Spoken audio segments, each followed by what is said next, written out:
السلام عليكم. أنا اسمي مازن، بشتغل كمان مع جوجل على الفريق الأدوردز. معي كمان زميلي خالد. أنا كمان بشتغل على الأدوردز السعودية. ونحن معكم اليوم لناخذكم عبر الأدوردز، نعرف شو هو أدوردز، شو هو جوجل أدوردز، كيف تستفيدوا منه كانتربرينورز، أصحاب شرك، أما كمان حتى موظفين بقلب شرك، بدكم تعلنوا عن منتجات تشتغلوا عليها على شبكة الإنترنت. قبل ما نبتدي بس بدي أعرف كم حدا منكم عنده شركة لقلب؟ كم حدا بيشتغل على ماركتينج أو أدفرتايزنج بقلب شركة؟ مين اللي كان حابب، مين بحب يفتح شركة بس ما قدر، حس إنه حتكون صعبة فتح الشركة؟ And sorry for those who don't understand Arabic, so we were asking about people who are here. How many of you are guys? Do you own your own business? Are you entrepreneurs? And who is coming from a company just working on the online side? بدكم تعذرونا، رح نحول للإنجليزي بس أي سؤال بدي أسأله بالعربي اسألوا إن شاء الله بالعربي هجاوب. Okay, so the agenda for today is a small agenda. It's going to be only an hour long presentation. So we're going to first start by introducing what is Google AdWords, and then taking you to the different channels or the different networks that Google AdWords has. So we have two networks under Google AdWords. So we have the search network and we have the display network, and we're going to go in more details across the presentation.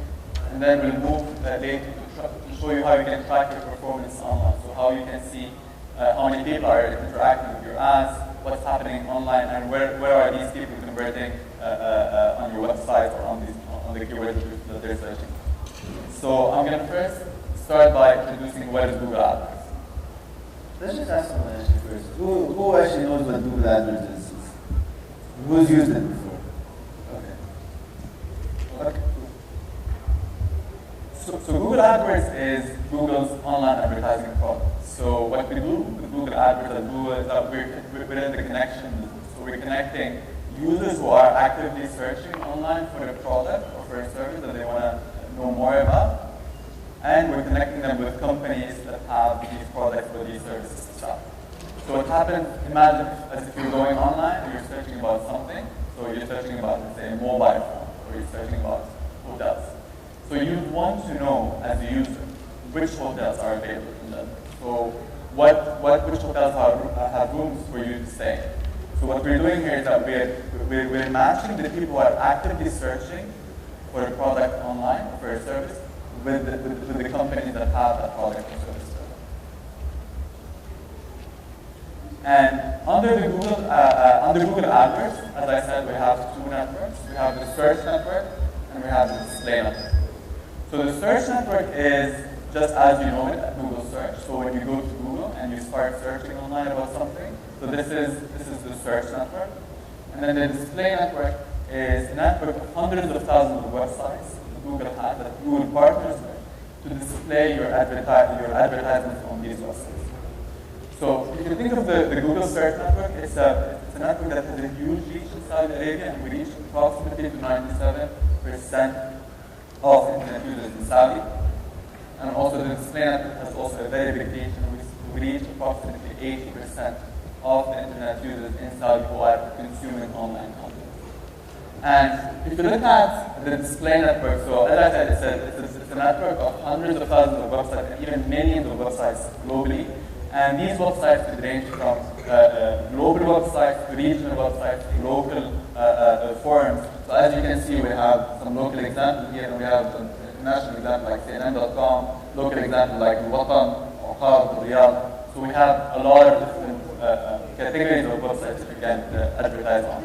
And then on the search side, it's not only appearing on Google search, but we have also search partners that you can appear on. So anyone searching online on Google search, on Google, and also on any of our search partners, will also see your ad if you're targeting the search.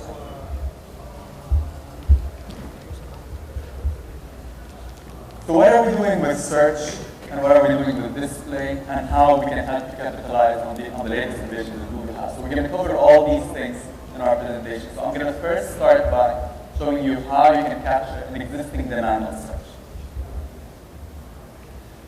So let's consider It's related to an example that I just gave you. So let's consider you being a user, going online and searching for hotels in Jeddah. So you're coming to Saudi. You want to search about a hotel to stay in Jeddah.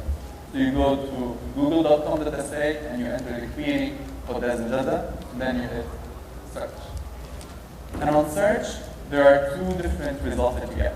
So there is what we call the natural search results, or what we call the organic search results.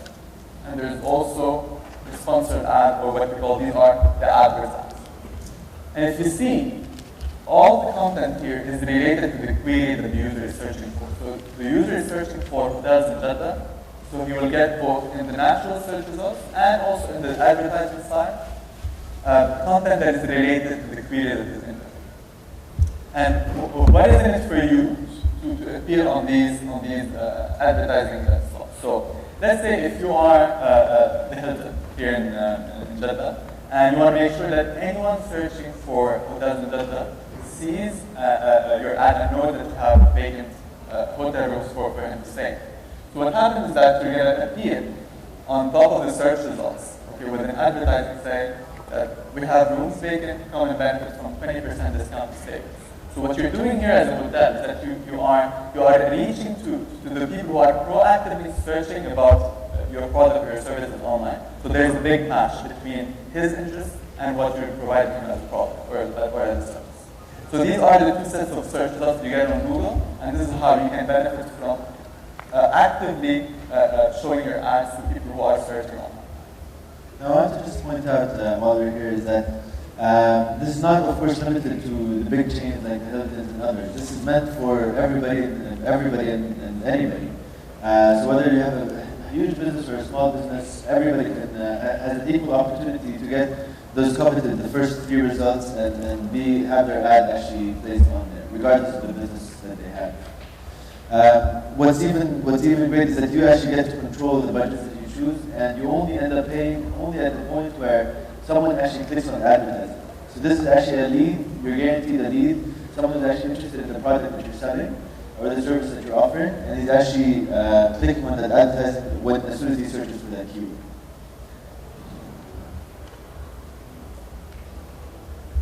So we spoke about being visible on search, and what happens if you're not visible on search? So let's say if you are an owner of a small business and you're selling cookies online. Okay, so if someone is searching for cookies in Jeddah and you're not appearing for that period, as if you're saying to that user who's interested in buying cookies, as if you don't have cookies to sell, as if you're closed.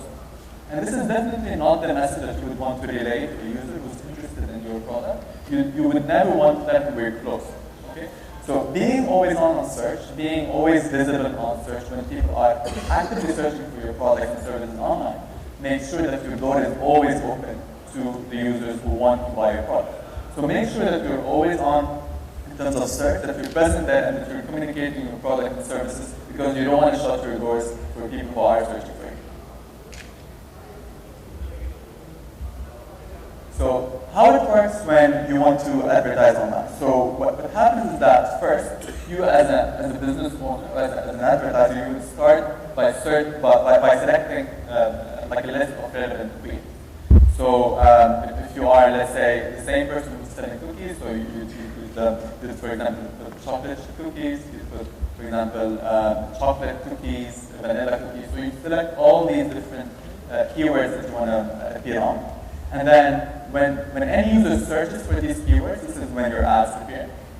And then also, Google will rank your ad depending on an auction model, because, for example, there will be you as a business owner and a few others as well bidding for the same keywords. So you go through a bidding model to appear on these keywords. And as Khaled mentioned, what happens for you is that you would only pay for that slot if the user clicks on your ad.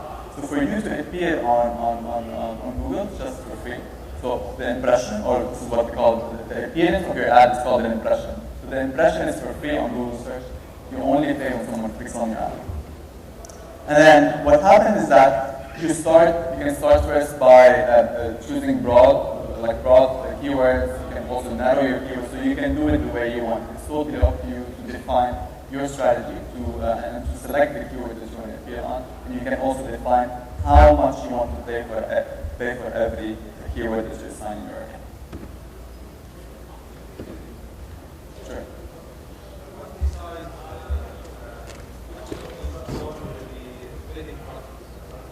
Okay.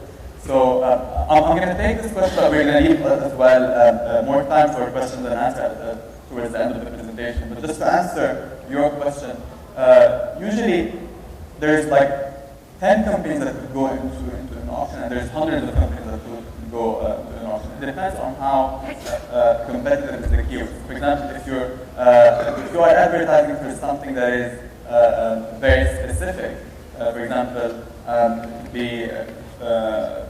peanut butter cookies in Jeddah, or peanut butter cookies. So this is something that is very specific, and you might probably not have, say, hundreds of advertisers wanting to appear on that. However, if you just advertise for a broad keyword like cookies, so this could be very broad, and you'd have, for example, maybe hundreds of advertisers like wanting to appear on this keyword. So there's nothing that defines how many people go into that auction. It all depends on the competitiveness of that keyword in the market. So after that, I'm going to hand it over to my colleague Khalid, who's going to take you through the disclaimer. Thank you, Mazen. So the display network, we covered the search network, which is when people are actually actively looking for the product that you're selling or the service that you're offering. What about the other side? What if people aren't actually searching or don't know about what you're doing? One way to reach them, a very cost-effective way to reach them is actually through the display network. The display network is hundreds of thousands of websites that allow Google to display banners on it. It's number one global internet property with 80% reach across internet users. In fact, in Saudi, I think that number reaches closer to 95%. What that means is that close to 90 to 95% of users in Saudi are actually interact with websites on the display network. As Mazen said before, there are several different types of websites, from news websites, sports, music, anything that really comes to mind. Everything's there. Everything is categorized for you within AdWords, so that when you want to reach the type of people that you're interested in, you can do it right from the account.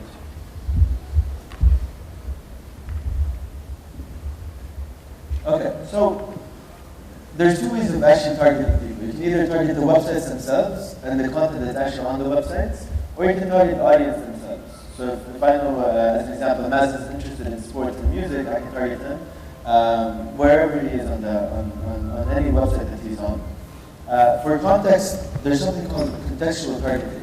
Contextual targeting, the crawler actually crawls across every single website on the internet. It actually gets the context. It gets the context of the website, and is able to categorize it, and is able to put certain keywords that are related to it. So that when you, as an advertiser, you want to reach a certain audience, you just put in a certain set of keywords, and these sets of keywords will be matched to the context of this website. Now, what if you ask me, okay, so I want to target the recipes section of CNN.com. Can I do that? You can. What's amazing about it is that you'll put in a subset of keywords, so anything that's related to recipes, let's say, and you can choose, it will only choose websites that have recipe content. So even if it's on CNN.com, it'll actually only choose the recipe section of CNN.com. Placement targeting is the other targeting method, where you can actually choose the websites that you want to target. So before, you gave Google the flexibility of actually deciding which websites you wanted them to appear on. Now all of a sudden you're like, you know what, I want this website, and that website. This way, you know exactly where your websites are, where your ads are appearing. You're choosing the type of websites that you want them to appear on, regardless of the content necessarily that's on it. So this is for contextual targeting. What about, and of course there's category targeting. So Google simplifies it for you as well. Let's say you don't want to have to choose the keywords. You don't want to need to choose every single keyword under the recipe section. You can't come up with the subset of keywords. Google actually gives you this option. They're like, you know what, we have categorized the internet for you. and subcategorize it. Close to, I think there's more than 1,000 categories.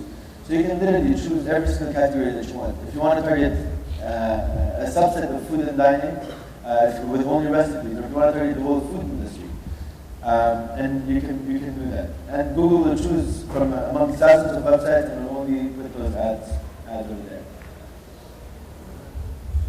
So any questions on the first three first? Okay. So interest category marketing. Now we know before the earlier ones we were able to choose the websites that we wanted to appear on. What about the other way around? We want to choose what people are actually interested in. So let's say I know Mazen, as I said, is interested in sports and music. I want to only target people who are actually interested in sports and music, regardless of the website that they're on. So if Mazen's, let's say, on gold.com or Quora, and I know those are part of the display network, then that can appear there. But let's say he's also interested in, he also goes to a news website.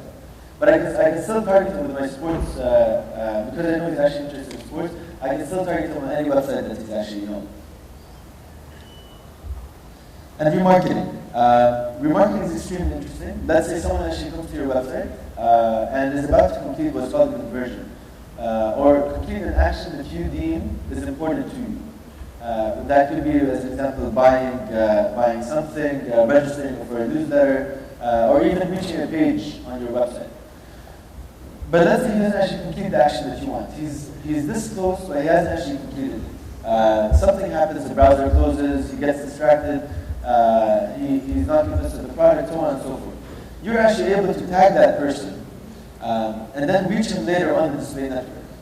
So that, let's say, as an example, going back to the Hilton example, he's going to the Hilton website, he's about to register, but he doesn't actually complete his registration.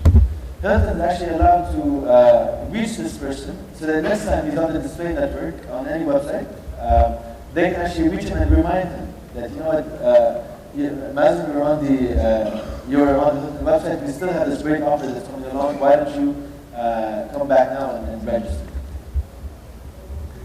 I'll also, just to add to what Khalid just mentioned, I'll give you an example of a friend of mine who has his own small business, and he distributes sports clothing in Lebanon.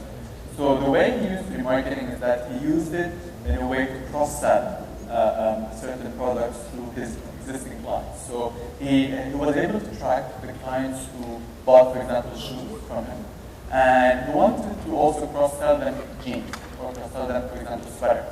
What he did is that he took that list of people who have converted and has bought previously from his website, and he gave them, let's say, a 10% or 15% discount on the other products he wants to sell. So remarketing is also a great way for you to be able to cross-sell any product that you have on top of what your clients have already bought from you. So this is a very, very powerful tool for you to even expand your product coverage within your existing clients. So how do ads look like? What options do we have? This might be a typical website on the display network. We can see that there's text ads on the left. There's typical text ads that we all know and love. There's the image ads, and of course video ads as well. Each image ad has its own specifications. There's actually 8 different dimensions that we can choose from. This can ensure that you're on any type of website that you're on that allows those dimensions, you'll actually be able to advertise on it. Similarly, video ads have in a similar way work by you actually don't pay for that ad unless you actually click on the video, watch the video, and then you click again to actually go to the advertiser site. How does the bidding work? Bidding works in 2 ways. Similar to search, there's CPC bidding, where you only pay when a user actually clicks on the ad, so someone is actually interested in it. And there's CPM, which is cost per 1,000 impressions. So you only pay after 1,000 times, after your ad appears 1,000 times. And there's 2 different strategies. Some people would want to get leads to their website, while others might just want to have a wider reach, a wider awareness, and reach as many people as possible with a different bidding strategy. So some golden rules for display. things that we always suggest you keep in mind. Of course, everything that we're going to be talking about is available online at the support site. You want to create separate display campaigns, which we're going to get to in a second. Choose relevant placements and group them by type themes. You don't want to choose several different themes together. Make sure that each one of your campaigns has a tightly themed AdWords. Choose sites that accept your ads and delete poor performing sites. Make sure that, again, as I said, you want to make sure that all the ads are available, all 8 dimensions are available, so you can make sure that these types of these websites are going to accept the ads that you have. And remove any that you feel like aren't getting you the results that you want. If they're not getting as many impressions as you want, if they're not getting the clicks, if you're not getting the right section of the page. It might be what's called below the fold or the second or third page or so on. Use the most efficient bidding strategy, whether that be CPC or CPM bidding, depending on what you would like to do as a business. Track performance for display campaigns. Creative messaging and match ads to keywords. Make sure that any of the ads that appear is targeted properly. So you don't want to have an ad for recipes on a sports website necessarily, unless you're doing some particular reason you're doing that. But make sure that the ad that is about recipes is relevant to the website that's actually on recipes, or is relevant to the user who's actually interested in recipes. Assign destination URLs to send users to the relevant pages. This is kind of easy. And then anybody who's actually clicking on the ad, you want to make sure that he goes to the right page. He's not going to just a random page, or he's not going to the home page. He's actually going to the page that's relevant to him, so you can actually complete the conversion that you want to complete. Finally, control where your ads are served. Make sure that they're served exactly where you want them to be served, and not just anywhere. Again, we said there's more than 100,000 websites with 95% reach. You don't want to reach these 100,000 websites. You want to make sure you reach the subset that's important to you, with people who are actually going to convert and come to your website as well. Actually, there's also, talking about the display network, about the search network, it's also good to mention that these two networks could be used in 2 different ways. So if you're usually in like a company that is interested in direct response or in engaging or expecting an action to happen from your users or your potential clients, so this is when you focus mainly on search, and this is when you focus on the cost per click bidding strategy. However, if you are a new company just launching in the market, and you just want to, for example, create a buzz or a big awareness about your product, so this is when you focus more on the cost per 1,000 impressions or the CPM, because you're interested mainly in reach and making sure that everyone knows about you and not only the users that are interested in clicking on your app. So these are the 2 different ways of using the bidding strategies. And on top of that, whether you're on search or whether you're on display, you can control where your ads appear. So if, for example, you are a company that operates only in Saudi Arabia, so you can choose to target only Saudi Arabia as a market.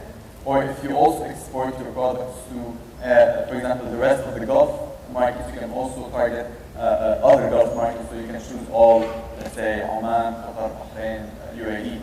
And the most interesting thing in here is that if you are a small company in Saudi and you want only to advertise within the city that you provide your services in, so let's go back to the cookies example.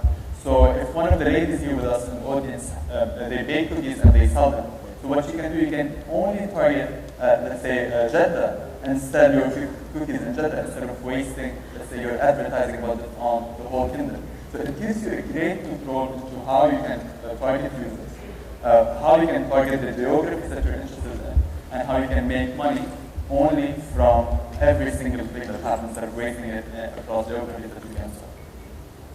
Absolutely. And I think also worth mentioning is the language targeting. You can actually choose exactly which languages you want to target, whether it's Arabic, English, Urdu, any type of language that you as an advertiser want to reach. You're actually able to reach those. You're able to reach the language that you want, besides the location as well. Now, just before we get into the account structure, I just want to quickly mention that who in one sentence can summarize when we use search advertising and when we can use display advertising? Okay. I don't know if you have mics. Do you have mics?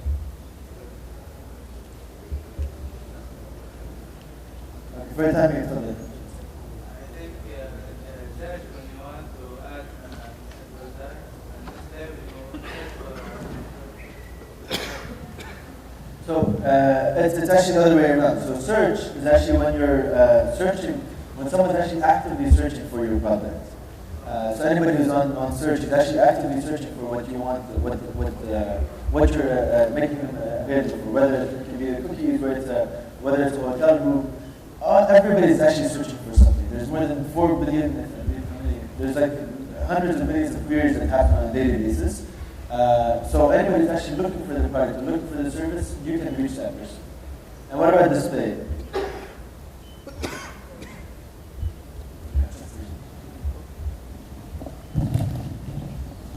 So I'm asking going up as well.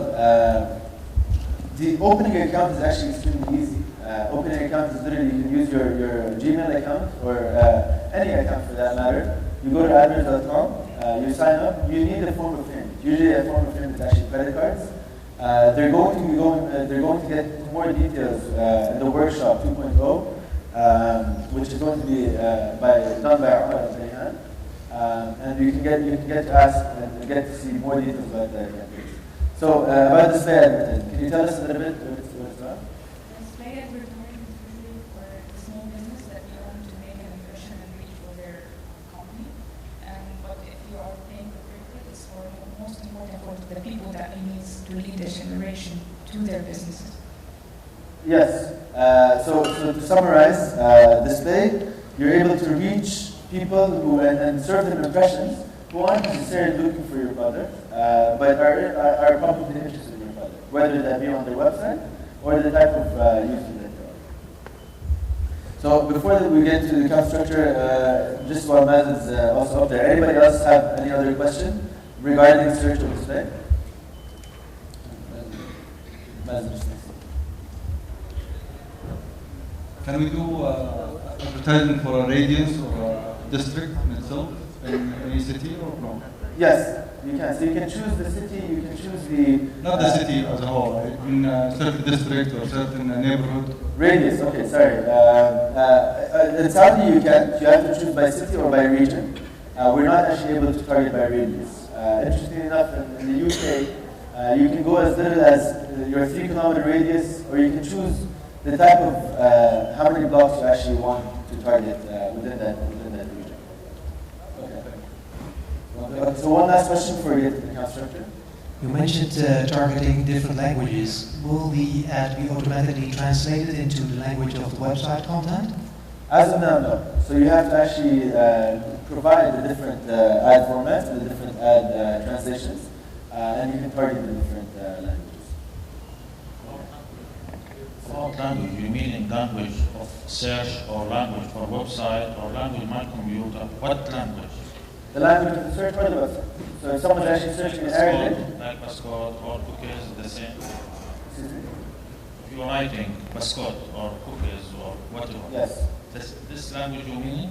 Yes. So if someone's actually searching in Arabic, Arabic ads can appear. Or if someone's actually searching in English, English ads will appear. Okay. So let's jump into Just one more interesting thing is that as well. When targeting languages it's not about targeting the language in which the user is searching in. Okay? So this is what happens when you choose your keywords list. So you can choose to have, let's say, an English keywords list and also, let's say, an Arabic keyword list. But what happens here when you're targeting a language is that you're targeting the language of the interface, the Google interface that the user is searching on. So let's say you are a company and you have an Arabic keyword. So if you're targeting English, although you have an Arabic keyword, so whenever that user searches with that Arabic query on an English interface, on the English interface of the Google Saudi Arabia, then your ad will still appear because you are targeting the language of that interface. So this is interesting. That's why we say it's always advisable if your website has both Arabic and English content to have two separate keyword lists. An Arabic keyword list and an English keyword list. And make sure that you're also targeting both languages to make sure that your ad appears on any language that the interface has, so that the Google interface has. I'm going to go down actually, Maz, and join you. I feel like it's a bit more natural. So let's get into the account structure. So let's say you're someone like Oscar. We're going to get to your question in a second. Let's get to the question after if you don't mind. So for account structure, let's say you're GoSport. GoSport is a sports chain that sells different sports products. And you have all these different products. You sell everything from shoes to clothing to rackets to footballs to basketballs and everything that's actually related to it. Under the tightly themed idea of generation campaigns, how would a small workers, how would you guys divide the campaigns into the ad groups and different levels of campaigns? Anybody just throw in the dark? What would you guys do? Okay, so under sports, how would you actually divide them?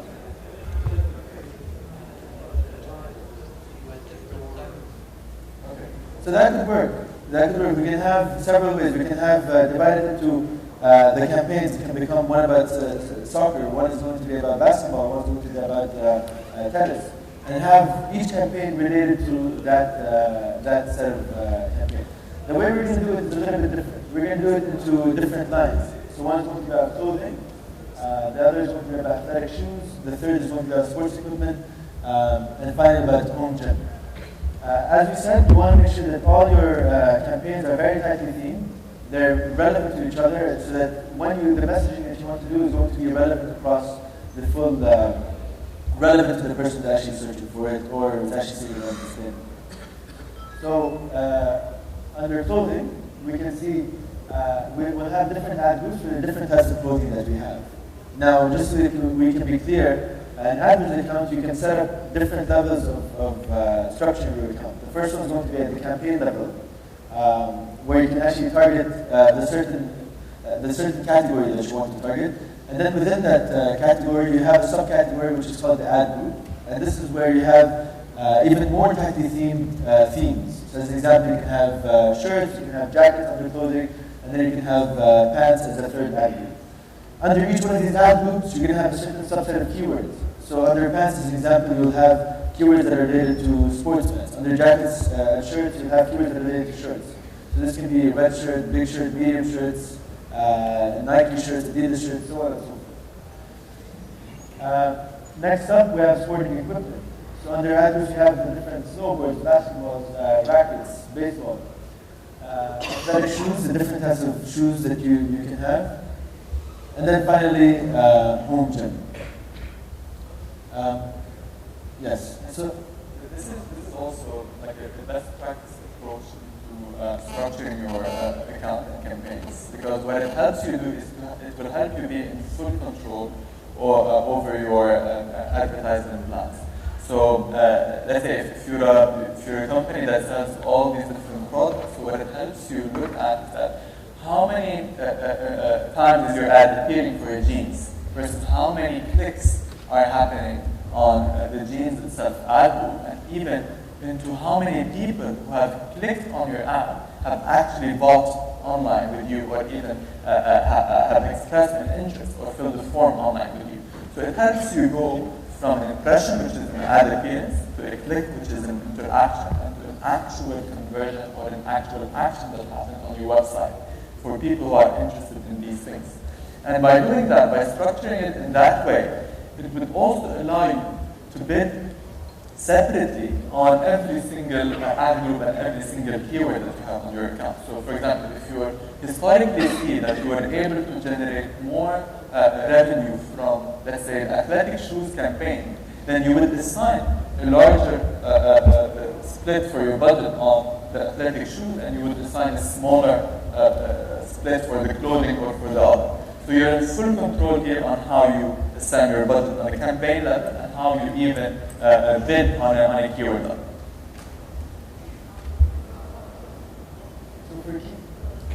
So for keywords, so we have an example of some of the keywords on the right-hand side, where anybody who searches for any of these keywords or something that's related to these keywords, the ad will actually appear. So what that means is that if let's say Maz is searching for shoes, tennis footwear, or tennis shoes, or tennis shoes on sale, any of these keywords is actually being searched for, then the ad will also appear. So similarly, if you're on the display network, if you put these subset of shoes, if you put these subset of keywords related to shoes, then any website that has keywords that are like this about tennis shoes or about tennis or shoes or so on, then the ad will also appear against those against that website. Okay. So and then the messaging that you can see is that the ad text that we have is a typical ad text. You have a blue headline at the top, which is underlined. This is what really grabs everyone's attention. You want to make sure that this is the line that is very visible and is very attractive to the user. Second and third lines are the description lines. This is where you actually describe the product or describe the service that you're offering. So in this case, you have 10% off for NY, NJ, and PA residents. Use code 123 free shipping. So if someone is actually searching for tennis shoes, all of a sudden he sees that he has an offer from this particular seller. Finally, we have the display website. So I want to make sure that what website I'm actually going to. So as a user, I want to see that website clearly, so that when I click on it, I know what to expect. And also, the best practice before moving into the tracking side is that always give a reason for your users to interact with you, or to click, or to even visit your website. So make sure that you have call to action phrases in your ad text. Make sure that you give them a reason to click and visit your website. So include things like promotion, include things like free delivery. Make sure that you mention things like order online and get X%, so that he feels that there's an incentive for him to click and to go and even to convert with you online. And that's the best practice that will help you even generate more leads. So now we're going to move into the tracking side. So we've talked about interesting stuff. We've talked about really valuable stuff for you, which is leading traffic to your website and engaging with interested users. But what's even more important is for us to help you understand what has been happening on your campaign. So how many people are seeing your ad, how many people are interacting with it, and possibly how many people are converting and buying products with you. So this is why it's very important for us to show you how you can track performance with Google AdWords. So the first product that we have, which is embedded within Google AdWords, is called conversion tracking. So how many of you heard about conversion tracking? Okay. So what conversion tracking does is that it helps you understand how many people converted online, or let's say filled a form or bought a product online on your website after seeing your ad. So what happens first is that, let's say I go online, I search for tennis shoes in Jeddah. Then I see an ad. So this is an impression, me as a user. Then what I do is that I'm interested in this tennis shoe. So I click on the ad. So this is a click to the website, and I land on the website. What matters for the business as well is not only to expose their ad to users and lead users to the website, but also to make them real clients by buying their products. So we're able to give the business the chance to track these users who landed on their website from the ad itself, and to see what they've done on their website. So have they filled a form to be contacted by a sales representative, or have they actually bought the product online? So it's a small snippet of code that Google provides you from your AdWords account, and you put that code on the conversion page for you to track, let's say, any sales or form that has been filled online.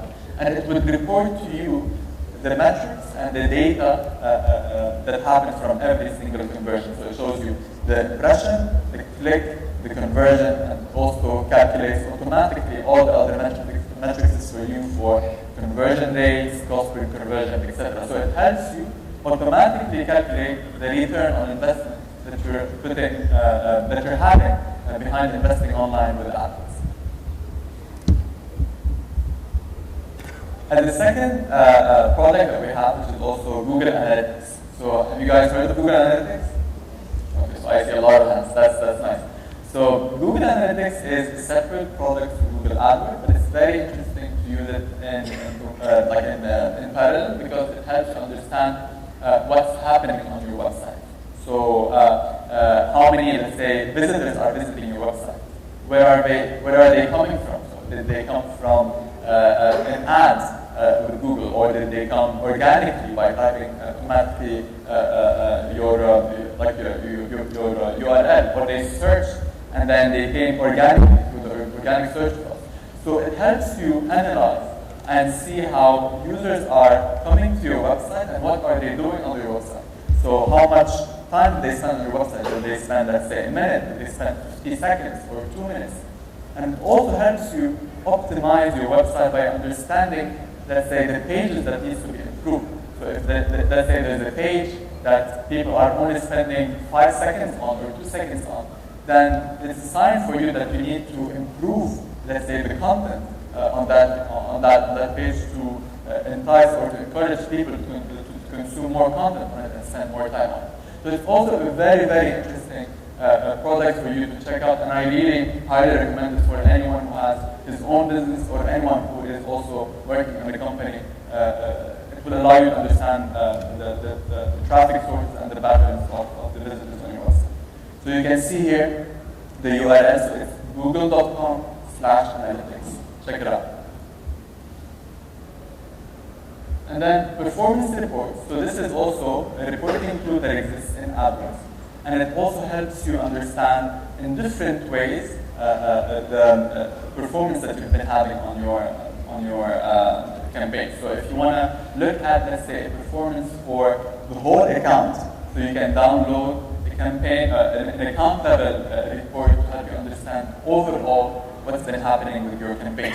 Or even you want to look at the geographic level, so you can even download the geographic report. Let's say in Saudi we said that you can do city targeting, you can do Jeddah, Riyadh, Dammam. So you as a company who's targeting the whole of the kingdom, you'd want to understand what's the traffic that you're getting from each and every city. And let's say what conversion are coming from every city. So a geographic report will help you do that by focusing on the different cities and seeing what you're generating out of these cities. There's also a big list of performance reports that you can benefit from. And I highly recommend you also to attend the second session that we're having, or the workshops that we're having on AdWords, because they're going to show you how you can create an AdWords account, how you can create your campaign, and then also you can spend more time with them during the Q&A session if you want to go through these things. They can also show you and tell you how you can benefit from these things. But these are great tools for you to be able to look at, to understand what's been happening on your website, on your campaign, and also use these information to improve your strategy. So we still have, let's say, 10 minutes for us to take questions. So please. Before we start, actually, a mug-worthy question. I want to ask a question. Why would you use AdWords as opposed to any other type of platform? What are 2 or 3 key factors that AdWords has, or Google has, let's say, that other media might not have? I can already see a gift for the person who answers that. Okay, so let's yeah. The first thing maybe because Google Can we give him the mic, please?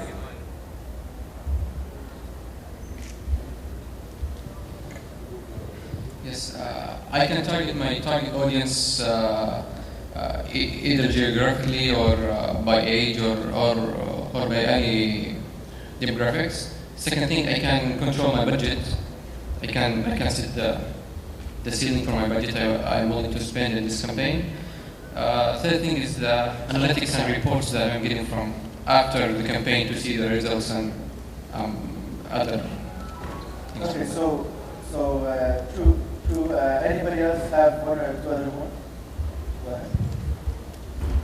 ahead. Let me just make sure that your question was why should I choose Google AdWords rather than choosing any other options? You mean? Why should Google AdWords? Why Google AdWords? Okay. I think Google has the largest traffic of searches. This is what made me choose AdWords, Google AdWords. And one more? You both had one right and one right. So okay. So I have to make. Okay, so there's two things. The third is there's reach, but sorry, this is what you said, reach, and you said relevance. And whoever guesses the third one gets the point. Why would you actually, what's the selling point of AdWords that really we emphasize all the time as Google, that we want to make sure that people are actually satisfied? Let's also give a chance to the ladies' audience to answer. I see a couple of hands raising there. So can we give them the mic, please? Because it's connected to Google search engine, as it's the famous search engine. So when you are connecting the AdWords application to the Google search engine, that means that you get more traffic and more analysis from different cities and a lot of lead generations. Yeah, so to build on that, the final answer is actually ROI. You want to make sure that every dollar you spend, every campaign that you spend, you're actually getting a return on investment. You're actually able to measure every single ad that's appeared and how much you're actually getting results out of it. So we have actually do this. So We'll leave this to the next question. So I also remember that we had another question from the audience upstairs. So. My question is how you are targeting the people. How do I know that these people are interested when I'm targeting them in my ads? I mean, how does classification happen? I have a lot of users in Gmail. How can I target them in a different banner or mass mailing? Okay, so as I explained, so on Google, so there are two different ways to target. So we all know that there is the search on one side and there is the display from the other side. Now, in terms of how we help you, like how our platform helps you target this audience. So from one side, we help you reach out to anyone who's searching online for any keyword that you deem valuable and that has a link between what you are offering and what he's searching for. Okay? So from that side, we're giving you the chance to reach to the people who are proactively searching online for you. And whenever someone searches for something, this shows that there's an interest factor. So he's interested in that product or service. So that's to lock it from the search side. Now, to lock it from the display side, as Khalid mentioned, there are different ways that you can target people based on interest, based on placement, based on context, etc. So by doing that, let's say if you are a business owner who sells, let's say, shoes online, and only shoes, like female shoes, high-heel shoes, let's say, okay? So you know that your audience is mainly interested in fashion, but as well, they're not only interested in fashion, they could be interested in news. So by keeping that in mind, this is a strategy for you to be able to follow this target audience wherever they go on the display network. For example, our colleague Rania here could be, let's say, reading news online, but she was just a couple of days ago in the mall trying to shop for a high-heel shoe. So she's still a target audience for you to reach out to her and to reach out to her based on her own interest, or even sometimes based on the content. So this is how we help you reach the different audience on both our networks, the search and the display. Did it answer your question? Let's just get a question from this side. So yeah, we have a couple of questions here as well. Okay, maybe in the back over there.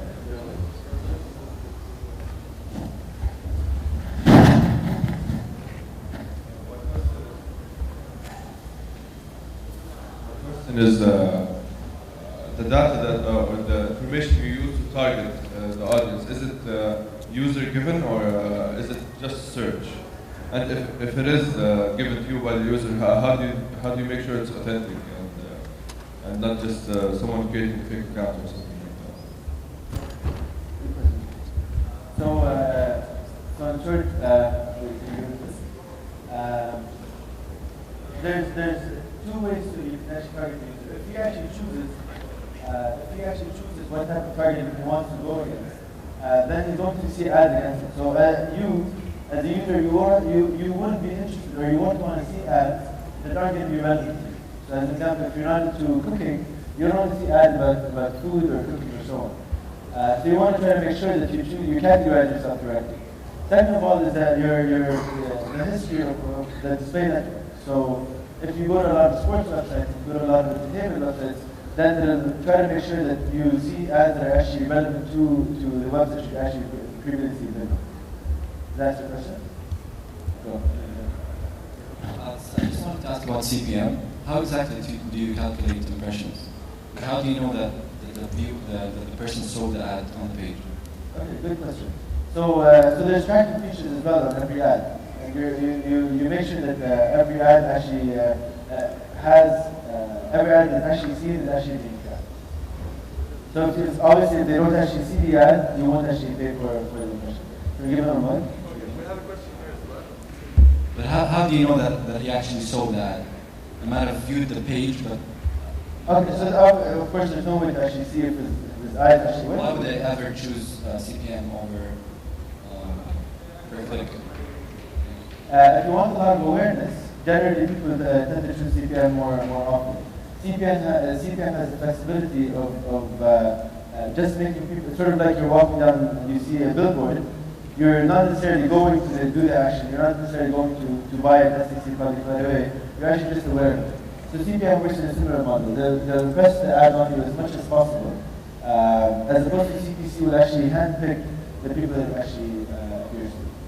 And let me also add one thing. So if you think of, let's say, CPM versus CPC, so just like top line, if you think of it, the CPM could give you the reach that billboards could give you on the streets. So you're just walking on the streets, you're driving on the streets of Jeddah, and you see billboards that could be of interest to you and also could not be of interest to you. So you're just seeing, let's say, an ad that is trying to establish an awareness, massive awareness and a massive reach. And this is where usually it's an interesting technique for someone who's willing and who's happy to invest in building a massive awareness. So you're just interested in giving impressions and pushing your ad to people. However, if you are reading, let's say, a finance magazine, so this is like a very niche magazine, so you're only interested in that segment of let's say, an audience, and then you want them even to tier a page from there, take it like a coupon, and go to you to get a discount. So you're really interested in people doing an action on your ad. So this is when you could focus on the cost per click because you want them to interact with you and to take an action after seeing your ad. So this is just, a hypothetical example. Also covers an impression, right? Exactly. So the cost per click, an impression will anyway happen on your ad. Yes, exactly. Okay. The only difference is that if you were mainly interested in branding and in awareness and in creating a buzz, so this is when you invest in only paying for every 1,000 impressions that your ad appears on. But if you're interested in interaction, be cheaper, right? Not necessarily. It depends. So if you want to know more about that, I would really invite you to the workshop because it's going to be a more advanced, let's say, workshop. So this is mainly a basic presentation. So I highly recommend you go to the afternoon session. They're going to help you on that. It shows you the performance, but does it give you the weak points that you need to improve? Does it give you an advice? Or just shows you the performance, that's all? So I wouldn't like to get into analytics too much right now because that's a whole different subject. The short answer is yes, it would actually show you where the drop-offs are actually happening on the website and where you need to improve on the website to actually get more less of a bounce rate and more people actually engaging on the website. But that's analytics is sort of a separate project from AdWords. So one last question.